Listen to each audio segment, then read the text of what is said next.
আসসালামু আলাইকুম। আপনি সাদিয়া? ওয়ালাইকুম আসসালাম। জি, আমি সাদিয়া। ভাইয়া আপনার কথা বললো আপনার সাথে দেখা করতে, তাই আসলাম। আসলে আপনার সাথে কিছু জরুরি কথা বলা দরকার।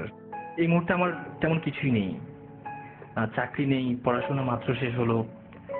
সুতরাং বুঝতেই পারছেন বিয়ের জন্য যে একটা মানসিক প্রস্তুতি, তার কোনোটাই আমার নেই।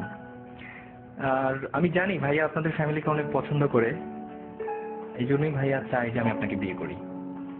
জি, আমিও তো তাই চাই। আসলে আমি আপনাকে কি বোঝাতে চাচ্ছিলাম আপনি হয়তো বুঝতে পারেননি। বাবা মা মারা যাওয়ার পর থেকে ভাইরা আমার দেখাশোনা করেছে বা এখনো করছে, কিন্তু এই কৃতজ্ঞতা স্বরূপ তো আমি আপনার মতো একজনের ভবিষ্যৎটাকে অন্ধকারে ঠেলে দিতে পারি না। আপনি অন্ধকার বলছেন কেন? কিছু নেই বলেই তো আমি আপনাকে বিয়ে করতে যাচ্ছি।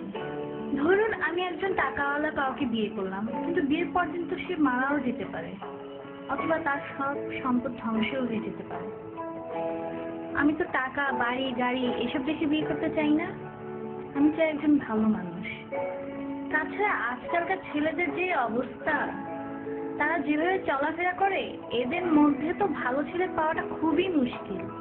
আমি যতটুকু জেনেছি আপনি একজন বিশ্বাসী মানুষ এবং প্র্যাকটিসিং মুসলিম। কিন্তু একটা ব্যাপার কি দেখেন, জীবনে চলতে টাকাটা অনেক বেশি জরুরি। আত্মীয় স্বজন কিংবা বন্ধু বান্ধব যেখানেই যান না কেন, অর্থ ছাড়া আপনি কোনো দাম পাবেন না।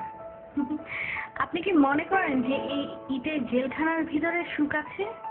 সেখানে আছে মোহ, আছে লোভ, লালসা আর নষ্টামি।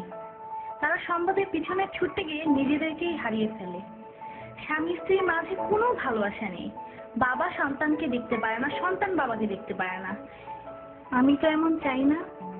আমি চাই একটুকু জান্নাত, যার তুলনায় এই দুনিয়ার সমস্ত সম্পদ খুবই তুচ্ছ। আমাদের বিয়েটা ছিল খুব সাধারণ। মসজিদে গিয়ে বিয়ে করলাম, এরপর কিছু জিলেপি কিনে গরিবদের মাঝে বিলিয়ে সারাদিন দুজন মিলে ঘুরলাম।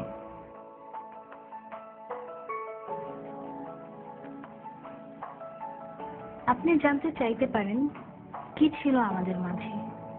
কিছুই না, একটি শক্তিশালী বিশ্বাস মাত্র।